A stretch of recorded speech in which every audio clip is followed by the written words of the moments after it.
I'm the one that called you. Thank you for coming. I'm sorry to call you. Listen, we had a report of a disturbance at your house, and there were shots fired. Is your husband Michael? Okay, I'm sorry to tell you, man. He's been killed. He's been killed, man. I'm sorry. No, he's not. Listen. No. Try to calm down. No. What you just saw was Dalia DiPolito crying over her husband's death. Something that was found not true. Everything you see here, from her immediate outburst of sorrow to the officer reporting, it's all done to uncover the actual plot. In this video, we're taking you through the crazy case of Dalia and how a successful sting operation prevented a terrible fate for her husband. In 2008, Dalia DiPolito was in real estate and had a side hustle as an escort when she met her husband, Michael DiPolito. Michael had a sheet on him for fraud but was very successful. But somewhere along the line, their marriage fell apart, and it was evident that she was using a criminal history to get whatever she wanted from him. One time, the police were tipped by an anonymous caller about Michael's involvement in narcotics. He was worried about losing his assets if arrested, so he signed off his assets to Dalia. Now, with the assets in her name, she wanted him gone. Dalia reached out to an ex-boyfriend named Mohammed Shihadeh to find an assassin, but instead of finding an assassin, he went to the police and informed them of the conversation. She asked if I knew someone who can kill her husband for her. Are you scared for the guy? Yes, because she's really, dead serious on getting this done. She's maybe 5'6", 5'7", dark black hair. She's a good-looking girl, really good-looking girl, actually. But it was his word against hers. There was no proof. So to get proof, Shihadeh was made a confidential informant for the Boynton Police Department and was asked to arrange a meetup with Dalia in a public gas station to discuss the assassination. This guy's a professional. It's not his mom is not going to get suspicious of you or anything like Why that. me? Like, do you know what telling somebody it? Nobody's going to be able to point a finger at me. And to conclude this conversation, Shihadeh tells her that the hitman wants $1,200 to buy a gun. And surprisingly, she counts it out and gives it to him, along with a picture of her husband. Wipe my pants off the pictures. Really? You're going to give him something with fingerprints all over? This is when the detectives realize that this lead is actually a potential murder case. So now the police decided to plan this sting operation to gather as much evidence as there is. In 2 days, Dalia is called to meet with the assassin, who was actually Officer Whitty G, an undercover cop. After she gets into his car, the two discuss how the attack will take place. Got a picture of the house, whatever. How soon can we get everything going? Well, it's up to you. I mean, I need it done this week, but my understanding of everything was that I was going to give you what I gave you, and then that was everything. Until after the fact. And then after the fact, I guess you were going to come and, find me or whatever. I mean, I'm good for it. It's not like I don't have it or anything. I know not to fuck around with you. You know certain things, whatever. You know what I mean? You obviously know where I'm at. I could get it up by Wednesday if you want me to. You understand? But I got to do my homework, Right. I got to, know exactly where the place is and how to get out of there, how to get in and out. You understand what the neighbors are. I got to call the cops. Report a shooting to see how fast they get to that location. There's a lot of stuff I got to do. Okay. That's going to cost me a lot of money. So if we go ahead and we do it, at the house, how soon could you do it? And I could do it Wednesday morning. It's going to be I break into the house, didn't think he was going to be home because everybody works in the daytime. Right. I'm going to think he's at work. Boom, he's not at work, then, he gets 2 in the head. That's it. I take a couple things with me, break a couple windows, make it look like a robbery that went bad. It's all over. I'm gone out of there. We're just going to be asking you questions, although they know it's going to be obvious what it is, and they already know, but, they're going to ask questions, because that's how they got to do it. I don't know how well you handle pressure. You understand? I don't know, because I don't want... No, I'm not going to, I'm a lot tougher than what I look. I know you see and you're like, oh, what a cute little girl, whatever. But I'm not. You are. You're extremely beautiful. Thank you, but, I just need to make sure everything's going to take care of. Between now and when it's done, you're not going to have an option to change your mind. Even if you change your mind, I'm talking to him. There's no changing, there's no, I'm determined already. I'm positive, 5,000% sure, around 6:30, 7 o'clock, he always walks the dog in the morning. Okay. He walks the dog across, over where the lake is, and our door is always unlocked. I'll be in the house by 6:30 Wednesday morning. Okay. 6 o'clock, you're in the gym. All right. Okay? Okay. All right. Thank you so much, and I guess You'll hear from me. I'll hear from you. All right. All right. Thanks a lot. Okay. Bye. In their 23-minute conversation, they agreed on a payment of $7,000 for the murder. To plan out the perfect sting operation, they now needed to bring in her husband Michael into the plan and explain to him what was going on. I'm Detective Marino, ID 696 with the Long Beach Police Department. All right, also present in the room right now is Mr. Michael DePilio. Can you go ahead and spell your last name? They already know why we're here. Yeah. Reference is Hohenson. It's happened in investigation where your wife hired somebody to kill you. Yeah. But before they can just spill the beans on their plan, the detectives need to figure out what went wrong with their relationship, the real motive behind the hit. And pretty much we're on a fast-track relationship, getting along great, everything's great, you know, and as soon as we moved out of Boca in January, and I purchased a home in Boynton, and I would say 2 weeks after we did that, I hired a lawyer to get off of probation. I started giving my wife money because she was going to provide me with the other half of the money for the probation. And just for the record, what were you on probation for? Just real quick. Organized fraud. Okay. Basically, we were trading commodities that didn't exist. All right, that's enough of that then. And then I provided her with $100,000. She was supposed to provide me with $90,000, and my lawyer is telling me it's not here, it's not there. She was supposed to send a wire. The wire magically never showed up, and then the story was just unbelievable. And you know, what do I do with that? And then I turned around and I was going to leave, and then she got honest that she messed my money up in some wire scheme where she was supposed to send it and make money on it. And so how long did you date before you actually got married? we dated from October to January. Okay. So however long that would be exactly, 2-3 months, 3 Right. months. So that's pretty quick. So you get married, and then how long after you get married do you start, or do you ever feel that something's not right with her? About a month and a half. Right away. The money starts disappearing. I had drugs planted on my truck. The officers came out to search my truck. I'm not a drug dealer, I never was. Where did that happen at? The Ritz-Carlton in Manalapan. I came out one day and we were leaving in the morning, and an officer approached me, "Is this your truck?" I said, "Yes, it is," and I didn't know what he wanted. He goes, "Can I search it? There's been activity on it, someone called," and I'm like, "Absolutely, you can search it." The officer searches the truck, there's nothing in the truck, he lets me leave. I figured someone called, but nobody knew we were there. It's an unexplainable thing. Were any drugs found? The next day I went to get gasoline in the truck, there was drugs in my gas cap.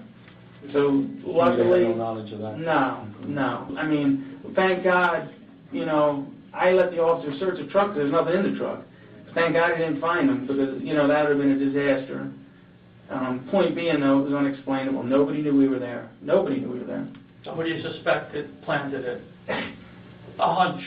A hunch was my wife. Okay. And I played it through my head 1,000 ways. I thought, could it be? I'm laughing. I even thought maybe it wasn't me who put it there, you know, and didn't remember. But I don't, you know, the point is, nobody knew we were there. Nobody had access to my vehicle except my wife. What would her motivation be for doing that? You're on probation at the time. At that point, yes. And at that point, she already had stolen $100 and some thousand from me. And so now I'm out $100,000, and she got me involved in another scheme to where I lost another 90 or another 100,000 trying to, you know, I lost $240,000 with this girl. It's unexplainable money. These should have been the earliest red flags for Michael about Dahlia. The pattern suggests that she's been after his money since the start, and it's possible that the hit was arranged for her to get away with the money she had. I haven't had this many incidents go wrong in my life, and you know what I mean, in my life, and that I've had since I met this girl.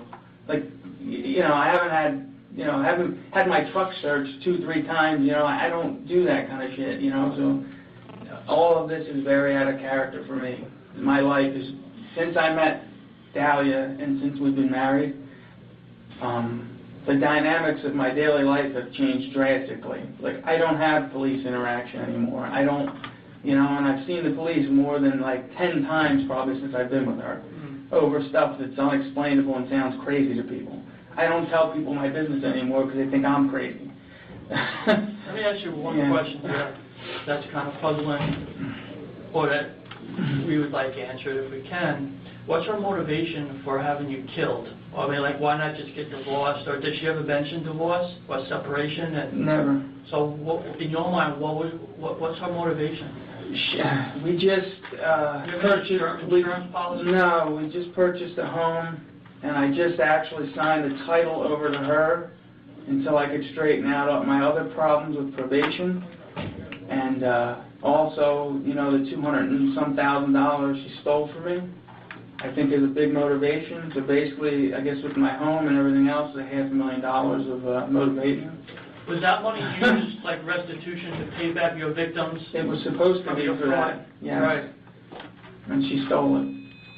You got no proof. So with that, the husband was brought in on the plan and asked to be at the station during the hours of the fake planned hit.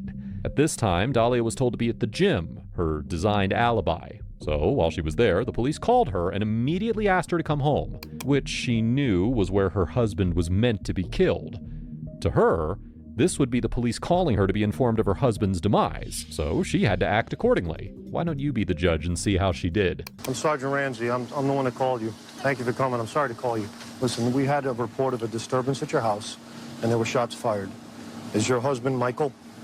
Okay, I'm sorry to tell you, man. He's been killed. He's been killed, man. I'm sorry. No, he's not. Listen. No. Try to calm down.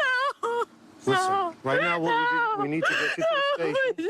We need to get you to our police station. I can't let you see him, man. We have to do our job. If you want us to find his killer, okay, we need you to calm down. I'm going to need you to go with these detectives, okay? Does he have enemies? Is there anyone that would want to hurt him? Okay, who would want to hurt him? Witnesses said they saw a black male running from you. I can't let you see him, ma'am. Ma'am, I cannot do this right now. Ma'am, I can't do it. Detective Yopi, I need you to take her to the station. I can't. Ma'am, go with these detectives. If you want to help your husband, okay? If you want to help your husband, you need to go to the station with these gentlemen and tell us everything you know about who he knows, who he's connected to. Don't worry, we've already taken care of dogs with animal control for right now. Everything's under control. And we'll take care of everything else, okay? Thank you, guys. Now, Dahlia is taken to the police station so that she can answer about the whereabouts. So far, the police's sting operation is a massive success. They just have to see what else they can dig out of her in the interrogation. Protocol that we have to do with this with your wife. We got to advise you of your rights, so you know, okay? If you don't understand any of them, you just tell me, and I'll stop and repeat. And first of all, let me just tell you, I'm sorry for your loss. I just want to see my husband, please. All right, honey. I love you, I love you, see him. No, you don't want to see him. I just want to see him. Believe me, you don't. Could you listen, please? I'm required to warn you before you make any statement that you have the following constitutional rights. This is something, because we're going to videotape, that I need you to sign also. It gives us the right to videotape it. You want to read that? I don't want to be videotaped. Well, you're being videotaped. That's all part of it.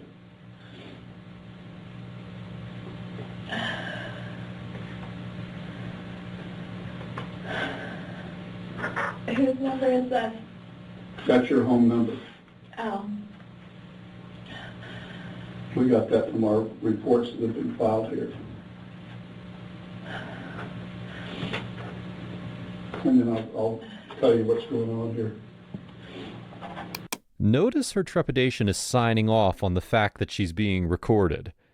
This means that instead of weeping and complaining, she has to be extra careful about what she says.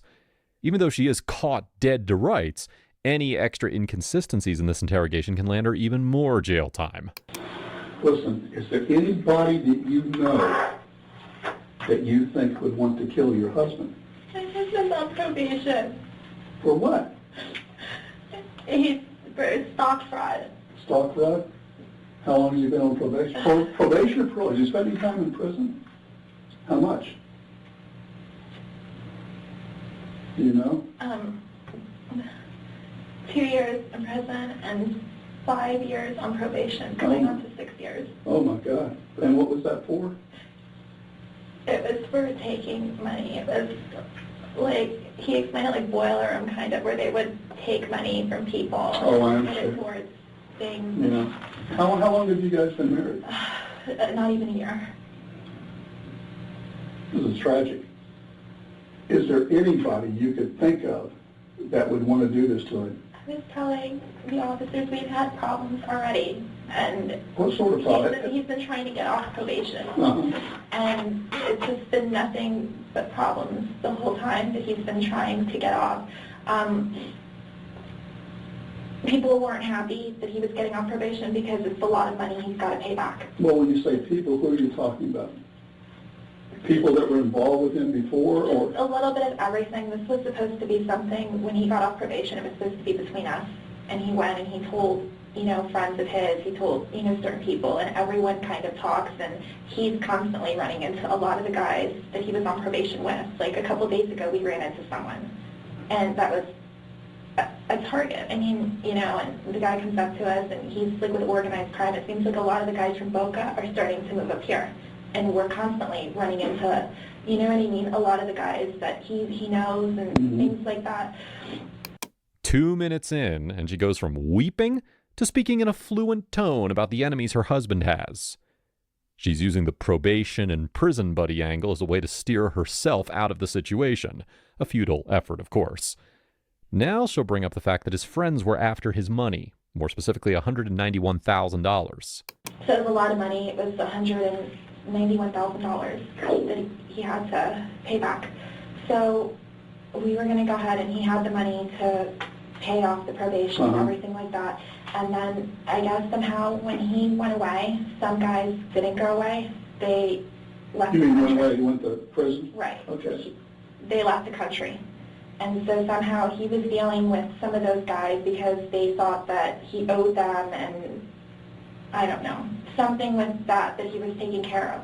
So the money that he used to get off of probation, he never he never did it. He did something else with that. Yeah. If we go back to Michael's interrogation, he describes this $191,000 in a very different way. And the money, actually, you want to laugh, I hired a really good lawyer, and we're at the lawyer's office, and this guy threw me out of his office because he's so disgusted, and he's actually, I guess, a witness in this because he sat with this. We were at the desk, and she had the check for $191,000 as a cashier's check. She wouldn't hand it to my lawyer. And my lawyer's looking at me, and she's coming up with some cockamamie story, she wants her money first. The point was I was done probation. I paid these people their money, and she didn't hand it over. The lawyer says, I can't take the money from her if she's not willing to give it. So he throws me out. I have to run back now and get her money to give her money that she supposedly put into this. So at any rate, we exchange money. I run back to my lawyer's office, and I hand him the check. It was for $191. So the check magically changed from $191,000 to $191. My lawyer was a witness to this, and he chased me down the hall and basically threw me out of his office. He was disgusted because he also warned me something's wrong here. And so he fired me. So That's another sign, huh? yeah. So he's a witness to that. Like, he saw the whole thing go down. He saw the real check. He saw the bad check.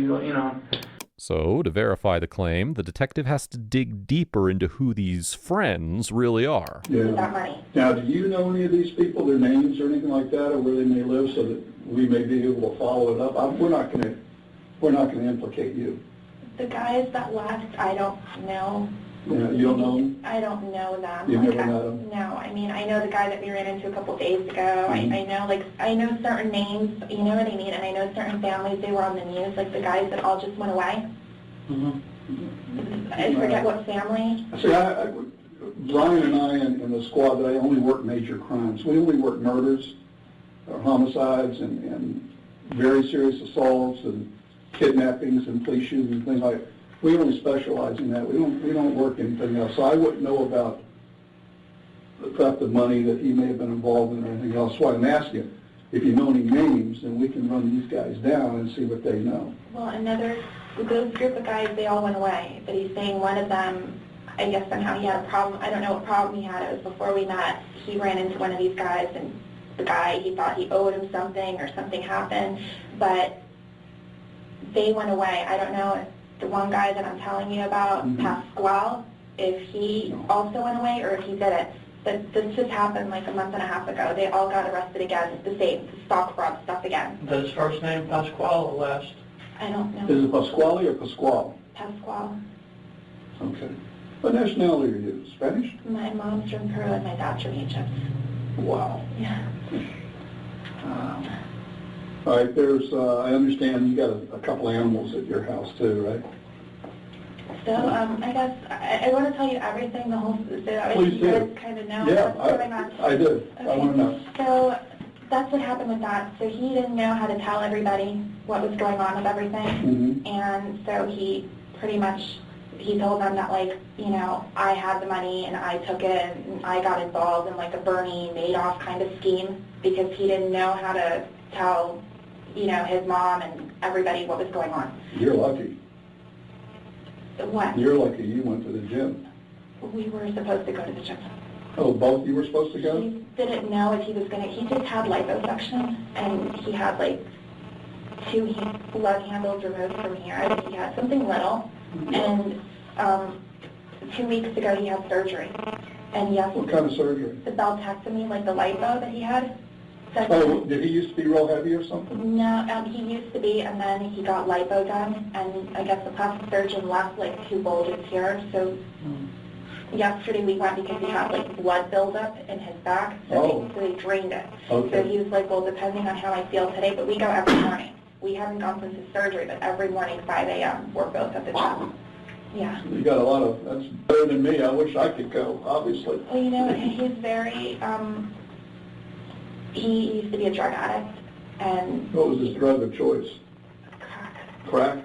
Yeah, I'll do it to you. And he's recovering alcoholic, and so with him it's very important to be like on a schedule and you know what I mean, like have a system and very organized with everything. And let's get back to Now, with bad friends comes terrible habits.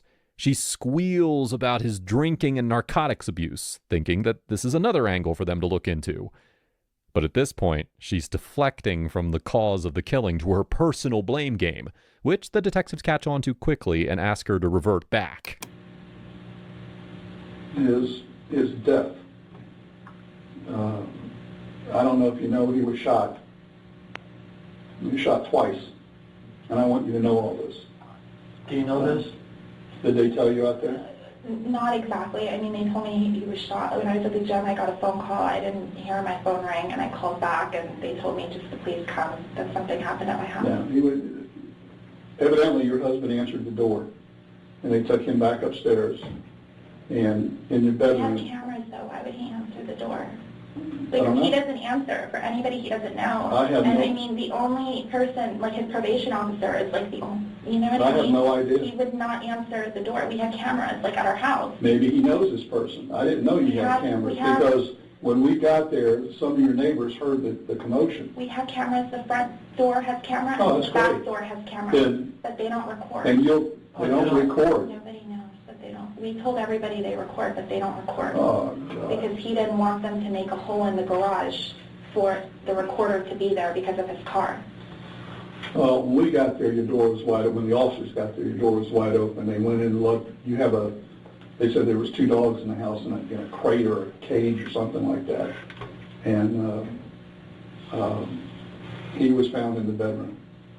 He was shot twice in the head. He wouldn't open the door unless it's somebody that he knows, because Well, we don't open for anybody. Now, you have to understand, I wasn't there, neither was he. We have other people there, so maybe somebody broke into the house or something. I don't know.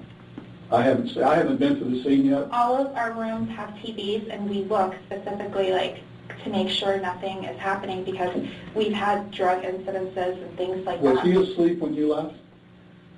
No, because we said sort of, but not really, because of his back. He was just kind of like... Laying there? He was just laying there, and he set the alarm, you know? But, I mean, I There was no alarm. I said, you know, I'll bring you coffee on the way home, and, you know, normal, like normal. There was no alarm. There was no alarm sound going on. I put our little dog downstairs, and he stayed upstairs with the big dog. I don't know. How big is the dog? It's an English bulldog. But Will he he- doesn't do it. Will he bite somebody? No, he loves everybody. I mean, he will run off with whoever he sees. The one that's very aggressive and mean is the white one. It's probably the smallest The one. little, Yeah. like 4-pound dog. I think she weighs 200 pounds, right? I'm just trying to. Yeah, what I'm gonna do right now is There's a lot that like I want to tell you. I'm gonna be back. What I want to do is call right now. I'm gonna go out and get in touch with the officers at the scene. I want to see if the house was burglarized. Okay. All right, just hang on one second. Thank you. You want to wait here?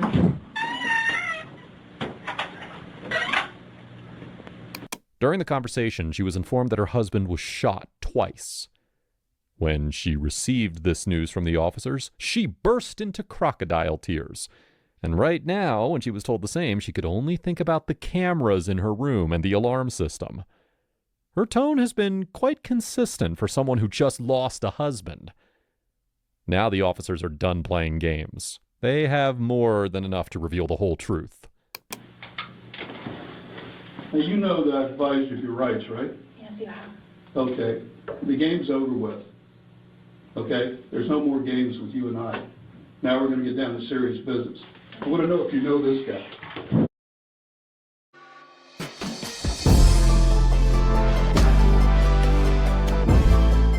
Real-time location sharing with Life 360. Come here. Bring this guy in here. Get over here. Get over here. You know who this guy is? No, You've never seen him before. I've never seen him before, ever. Do you know her? Put your head up and look at her. Put your head up. I've never seen him. What were you doing coming out of her house? Get him out of here.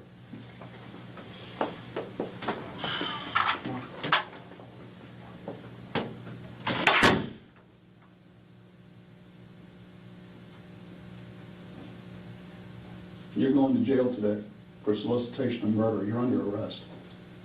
That's an undercover police officer. We filmed everything that you did, recorded everything that you did.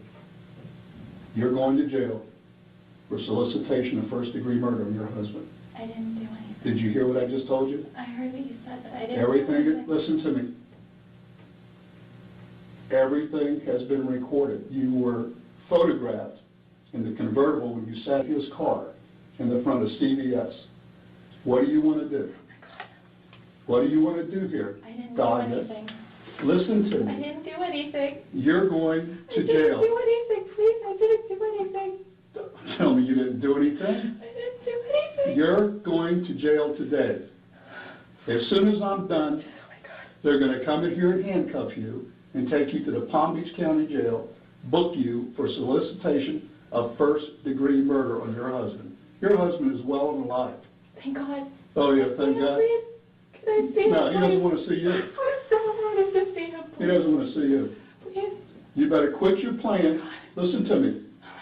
I want you to quit your acting and get this over with. I'm not. Yes, you are. I'm not. Okay, you know what? You need a real good attorney. You need a real good attorney because we're going to show them the film where you say you're 5,000% sure you want him dead. You think I made that up? You think I made that up? It's exactly what's going to happen. I'm talking with you. When I leave this room, no other officer will ever talk to you again. The next time we see you is when you're in trial. Now, you can make it right here, or you're going to trial, and you're going to do life in prison. You want to cooperate with us, whatever you want to do. It's over and done once I walk out. I'm not coming back in to talk to you. And no one else is either. What do you want to do before I leave here? Because the next officer comes here, going to handcuff you and take you to the I'd jail. like to see my husband, please. No, he doesn't want to see you. He doesn't want to see you. I'm leaving now. Can I have an officer come in here and cuff the person? I don't know what's going on, please. We'll go ahead and arrest her for solicitation of first-degree murder. I don't understand what's happening, please. Can you folks stand up? Stand up, please. Come on. Oh my God.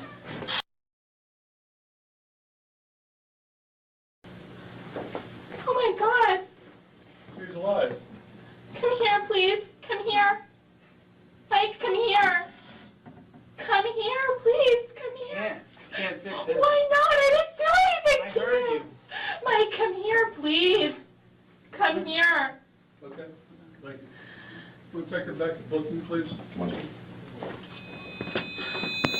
On that day, Dalia DiPolito was charged with solicitation of first-degree murder. At the time, the case wasn't popular, but at the same time, the infamous TV show Cops was filming in the area where the police force's sting operation began. During her trial, Dalia's defense lawyer argued that she had been deceived into signing the cops' release form and asserted that her husband Michael had orchestrated the scheme to be featured on the show Cops. Despite these defense strategies, both attempts proved unsuccessful, leading to Dalia DiPolito's conviction in 2017 and subsequent sentencing to a 20-year prison term. Dalia won't be able to see outside of her prison until the year 2032, and she should consider herself lucky. If she had gone with her plans, she would have served life for doing so. But it was because of this hero, the ex-husband Mohammed Shihadeh, who was trusted by Dalia for this dangerous task, and instead of helping her, he went right to the police. This was the crazy case of Dalia DiPolito. And as always, thanks for watching.